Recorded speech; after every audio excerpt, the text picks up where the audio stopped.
Les États-Unis et l'Ukraine ont conclu un accord qui pourrait forcer la main de Poutine, dans un revirement diplomatique choquant. Moins d'un mois après que le président américain Donald Trump ait qualifié le président ukrainien Vladimir Zelensky de dictateur, les États-Unis et l'Ukraine sont parvenus à un accord. Un cessez-le-feu de 30 jours dans la guerre en Ukraine a été négocié.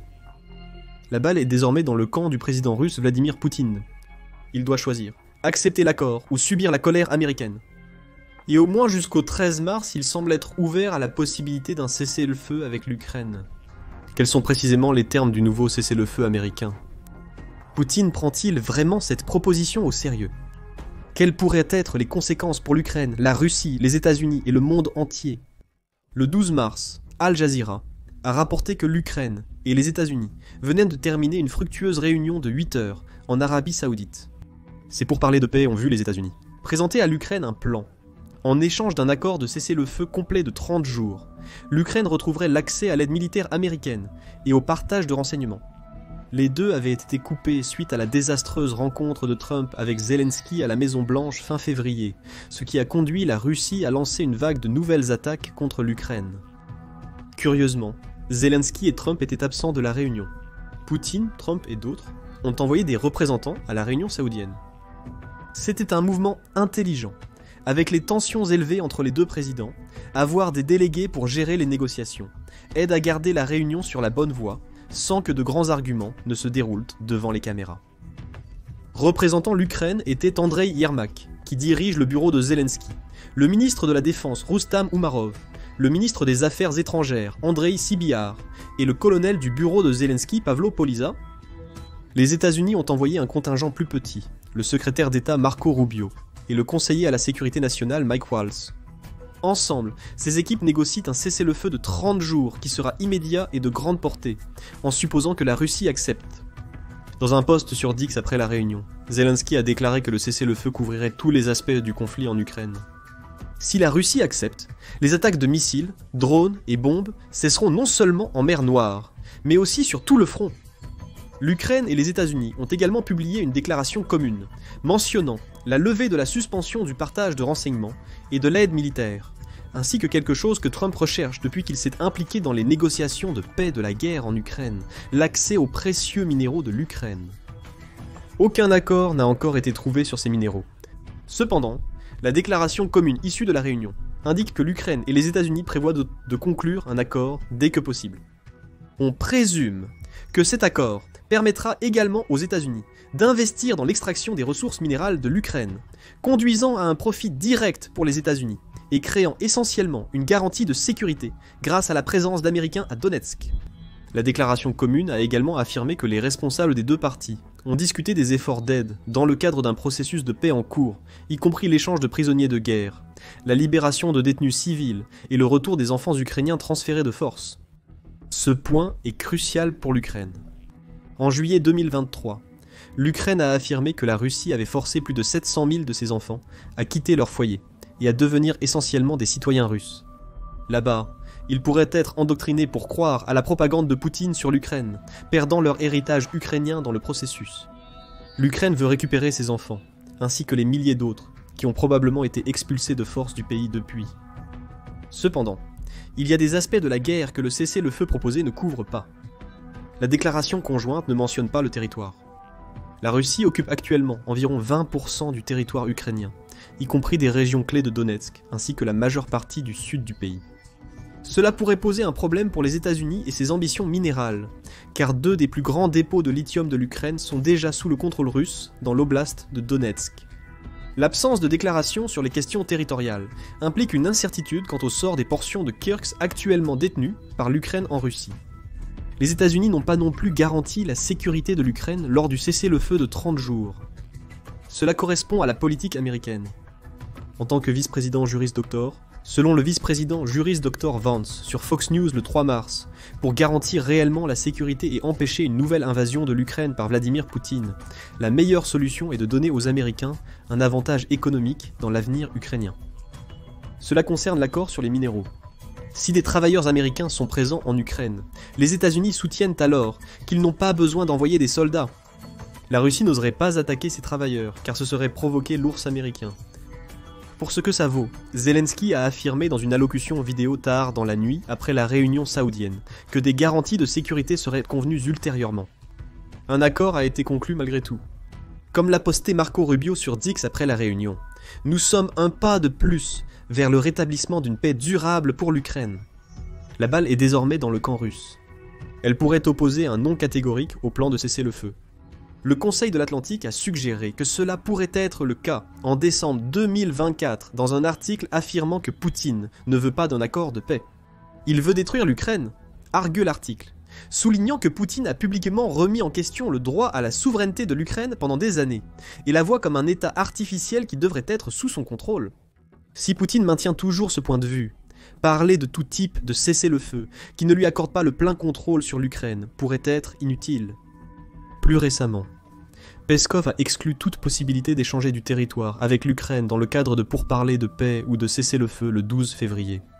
Il a dit « C'est impossible, la Russie n'a jamais discuté et ne discutera jamais du sujet de l'échange de son territoire. » Cette affirmation explique probablement pourquoi il n'est fait aucune mention du devenir des territoires que la Russie et l'Ukraine détiennent l'une chez l'autre.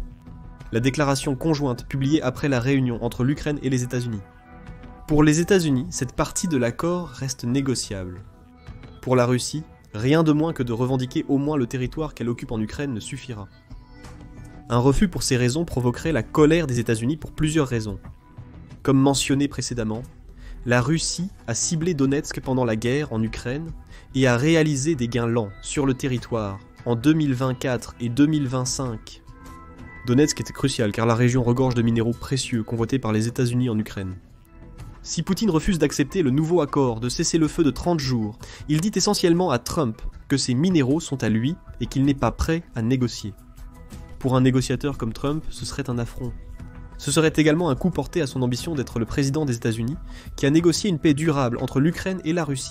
Pour lui, ce cessez-le-feu de 30 jours représente probablement la première étape d'un accord plus large. Si la Russie dit non tout de suite, Trump pourrait intensifier son opposition contre Poutine. Il est possible que la Russie réponde par un non catégorique. Comme le souligne le diplomate lituanien Aitvydas Bajorunas au Centre d'analyse de la politique européenne, la décision américaine de reprendre la fourniture de renseignements et d'aide militaire à l'Ukraine a déjà provoqué la colère de nombreux durs russes. Les blogueurs russes pro-guerre ont immédiatement réagi avec hostilité, certains le voyant même comme une trahison de la part des Américains. Bajorunas dit tout en notant que la décision de l'Amérique de renouveler les fournitures d'armes et de renseignements à l'Ukraine a enflammé les ultranationalistes russes. Poutine pourrait écouter ces radicaux. S'il le fait, en considérant ses propres opinions, l'accord de cessez-le-feu pourrait être compromis. Après tout, une guerre ne peut pas s'arrêter pendant 30 jours sans l'accord des deux parties. Il y a d'autres réponses russes possibles. Poutine peut ne pas accepter l'accord de cessez-le-feu tel qu'il est actuellement. En effet, le 13 mars, l'un des conseillers en politique étrangère de Poutine, Yuri Ushakov, semblait freiner toute l'affaire, déclarant à la télévision d'État russe que j'ai exposé notre position selon laquelle il ne s'agit que d'un répit temporaire pour l'armée ukrainienne, rien de plus. Ushakov a également suggéré que la Russie pousserait pour plus d'exigences, rejetant le cessez-le-feu en disant « Cela ne nous donne rien, cela donne seulement aux Ukrainiens l'opportunité de se regrouper, de prendre des forces et de continuer la même chose. » Cependant, le dirigeant de la Russie peut voir la perspective d'un véritable accord mis sur la table comme une chance de négocier. Lors d'une conférence de presse à Moscou le 13 mars, Poutine a exprimé un soutien préliminaire à la proposition de cessez-le-feu de 30 jours des États-Unis et de l'Ukraine, déclarant que « l'idée en elle-même est la bonne et nous la soutenons définitivement ».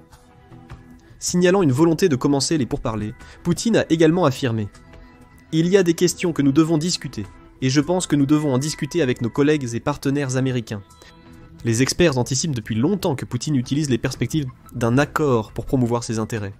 Keir Giles, chercheur consultant senior à Chatham House, a récemment déclaré à Al Jazeera « Il serait étrange et hors de caractère si la Russie acceptait la proposition actuelle sans présenter de demandes supplémentaires. » La Russie a maintenant tout intérêt à exiger des demandes supplémentaires pour accepter un cessez-le-feu. Comme évoqué précédemment, certaines de ces demandes concerneraient probablement le territoire. Cependant, il y a d'autres choses que la Russie pourrait vouloir d'un cessez-le-feu qui ne sont pas incluses dans le plan actuel, selon Jaël. Cela inclut l'allègement des sanctions et des restrictions permanentes sur les garanties de sécurité accordées à l'Ukraine. Giles pense que les États-Unis pourraient soutenir ces demandes, si la Russie les fait, ce qui remettrait la balle dans le camp de Zelensky. Il est également révélateur que l'accord de cessez-le-feu initial ne mentionne aucun territoire ni garantie de sécurité. On pourrait y voir une tentative des États-Unis d'attirer Poutine à la table des négociations, en lui montrant que ces questions sont ouvertes à la négociation. Mais supposons que Poutine négocie, et qu'un cessez-le-feu soit finalement convenu. Cela pourrait même ne pas avoir d'importance. S'adressant à l'indépendance sous condition d'anonymat, un officiel lituanien dit « Ce qui pour nous, l'Ukraine ou les États-Unis, et 30 jours pourraient être juste 30 minutes pour la Russie. » L'officiel ajoute « Il y a beaucoup d'exemples de cela, bien qu'il n'ait pas donné plus de détails. » L'universitaire ukrainienne Elena Davliakonova est partiellement d'accord avec ce point de vue lorsqu'elle s'adresse à Système européen de paiement. Elle dit « La vraie lutte continuera, car la guerre hybride de la Russie ne s'arrêtera pas, et ses objectifs stratégiques restent inchangés. Le véritable affrontement sur les détails de l'accord de paix est à venir, rendant tout cessez-le-feu fragile, voire impossible. » Elle ajoute que beaucoup des concessions que la Russie pourrait proposer, comme limiter l'industrie de défense de l'Ukraine, revendiquer le territoire ukrainien qu'elle occupe actuellement, ou s'assurer qu'il n'y a pas de garantie de sécurité, représenteraient des menaces existentielles.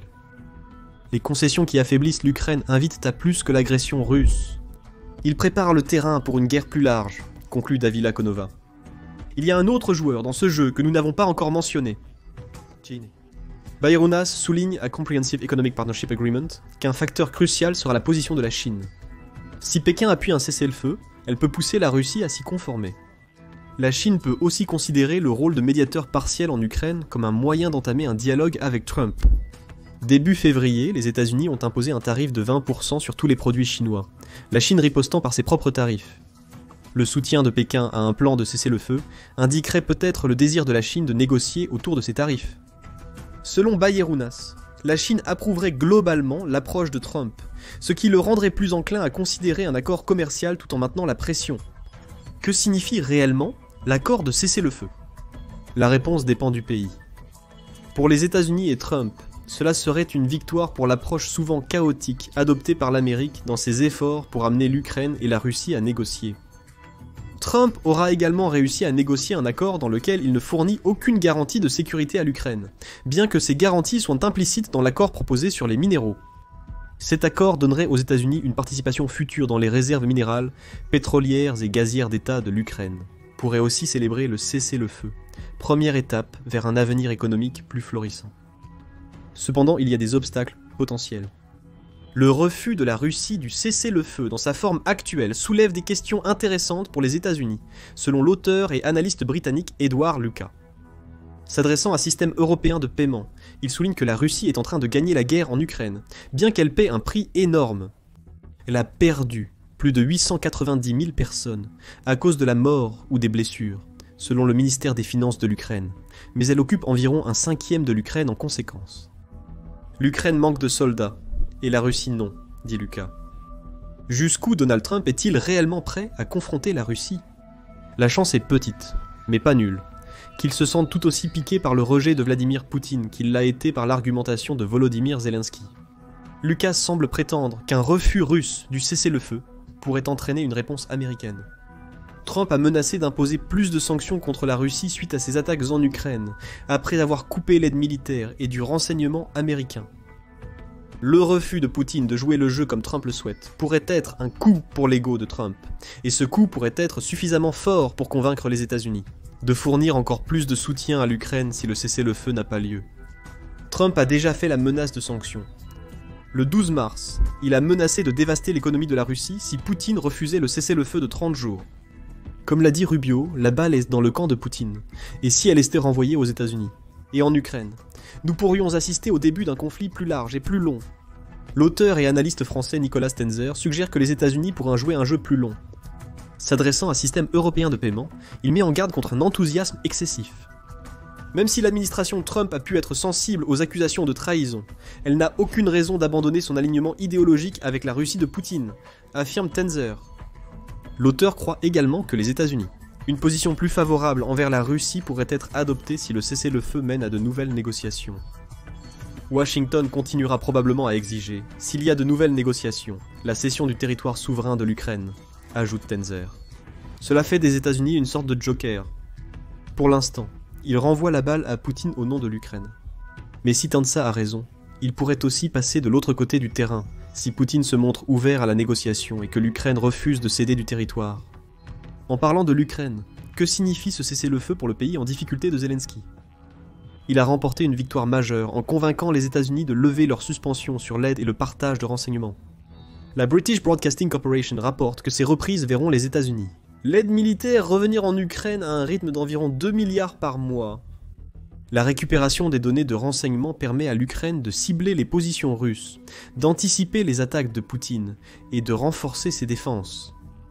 Sam Green, un Américain, universitaire et expert sur la Russie, décrit les efforts de l'Ukraine comme un chef-d'œuvre de diplomatie dans une interview avec Zepa. Il dit que Zelensky a rétabli le soutien militaire et de renseignement américain, a évité d'être enfermé dans un accord sur les minéraux, en l'absence de garantie de sécurité, et met fermement la balle dans le camp de Moscou. Et il a fait tout cela au prix de peu plus qu'une promesse notionnelle d'observer un cessez-le-feu bilatéral et de mots chaleureux pour l'administration Trump. Cela nous donne peut-être un indice sur la signification réelle du cessez-le-feu pour l'Ukraine. Zelensky peut croire qu'il n'y a aucune chance que Poutine accepte le cessez-le-feu tel qu'il est. Il est également peu probable que le dirigeant ukrainien accepte une paix où l'Ukraine cède du territoire à la Russie. Ce cessez-le-feu pourrait avoir été une manœuvre de l'Ukraine pour regagner le soutien des États-Unis dans sa lutte contre l'invasion de Poutine. Puis il y a la Russie. Le politologue et russe en exil Mikhail Kormin dit à Comprehensive Economic Partnership Agreement qu'il y a en fait beaucoup de raisons pour lesquelles la Russie pourrait accepter la proposition de cesser le feu. Cependant, ces raisons n'ont rien à voir avec la paix. Premièrement, un cessez-le-feu donnerait à la Russie le temps de renforcer ses forces, car ses taux de recrutement et de production d'armes surpassent ceux de l'Ukraine, dit Komin. Il croit également que la Russie essaiera de pousser l'Ukraine hors des Kirk, avant de s'accorder formellement sur un cessez-le-feu, ce qui ferait perdre à l'Ukraine le levier qu'elle a dans un accord d'échange territorial. De plus, accepter le cessez-le-feu permet aussi à la Russie de menacer de se retirer si les États-Unis, l'Europe ou l'OTAN promettent une quelconque garantie de sécurité à l'Ukraine. En d'autres termes, Poutine peut voir une pause de 30 jours comme une chance de se réinitialiser avant de reprendre son invasion avec des forces reconstituées. Il pourrait aussi utiliser son accord sur le cessez-le-feu pour renforcer ses liens avec Washington, ce qui serait une mauvaise nouvelle pour l'Ukraine. Ces commentaires offrent un nouvel éclairage sur le cessez-le-feu. La Russie pourrait accepter, non pas pour mettre fin à la guerre, mais pour se préparer à une seconde phase. Elle pourrait profiter de la trêve de 30 jours pour se rapprocher de l'administration Trump et négocier de meilleures conditions, notamment des concessions territoriales et des élections en Ukraine. De plus, comme l'a suggéré le fonctionnaire lituanien cité précédemment, Poutine pourrait simplement relancer la guerre quand il estimera l'Ukraine suffisamment affaiblie. C'est là que réside la peur potentielle entourant le cessez-le-feu. Selon la British Broadcasting Corporation, l'emploi du terme « immédiat » dans la déclaration commune américano-ukrainienne est préoccupant. Cela sous-entend que les États-Unis essaient d'accélérer leurs résultats souhaités, sans obtenir d'accord total entre l'Ukraine et la Russie sur les conditions. Cela permet à Poutine de renforcer ses troupes et de poursuivre les négociations jusqu'à ce qu'il soit prêt à lancer une nouvelle offensive. Si Poutine joue bien cette carte, il pourrait même rejeter la faute sur Zelensky pour avoir refusé les conditions russes. Après tout, Poutine est venu à la table en acceptant le cessez-le-feu. Ce n'est pas la faute de la Russie si l'Ukraine dit non à une paix plus durable qui ne bénéficie qu'à la Russie après cela. Et il y a encore beaucoup d'incertitudes autour de l'accord de cessez-le-feu. S'adressant à système européen de paiement, Vladimir Dubovik dit que l'accord ne traite pas de certaines des questions clés non résolues restantes pour le conflit ukrainien. Les questions centrales demeurent, affirme-t-il. Le député interroge sur les garanties de sécurité pour l'Ukraine, le déploiement potentiel de casques bleus, le rôle de l'Europe et l'aide supplémentaire à l'Ukraine au-delà des fonds restants du dernier paquet d'aide. Le plus dur reste à faire, selon Dubovik, révélant peut-être le véritable objectif américain derrière ce cessez-le-feu. En collaborant avec l'Ukraine, il a acculé la Russie. Et même si Poutine a répondu à une éventuelle offre en suggérant une ouverture à un cessez-le-feu de 30 jours, il croit toujours qu'il y a des questions ouvertes et des causes profondes qui doivent être abordées. Avec l'arrivée à Moscou le 13 mars de l'envoyé spécial de Trump, Steve Witkoff, pour discuter de la proposition de cessez-le-feu, l'avenir de la guerre en Ukraine est en jeu. Si Poutine rejette finalement un cessez-le-feu, il encourt la colère totale des États-Unis qui soutiendront encore plus fermement l'Ukraine. Mais s'il accepte, des négociations sérieuses pour suspendre ou mettre fin à la guerre peuvent débuter. Il reste à voir si cela s'avérera bon ou mauvais pour l'Ukraine, les États-Unis et le reste du monde en dehors de la Russie. Que pensez-vous de cet accord de cessez-le-feu choquant et de la réponse de Poutine? Les États-Unis et l'Ukraine ont-ils réussi un coup de génie mettant la Russie sous une énorme pression? Ou Poutine pourrait-il manipuler cet accord et potentiellement l'administration Trump pour obtenir ce qu'il veut à la fin? Partagez vos réflexions dans les commentaires et abonnez-vous à The Military Show pour des analyses sur les derniers développements de la guerre en Ukraine, les conflits en cours et les actualités militaires mondiales.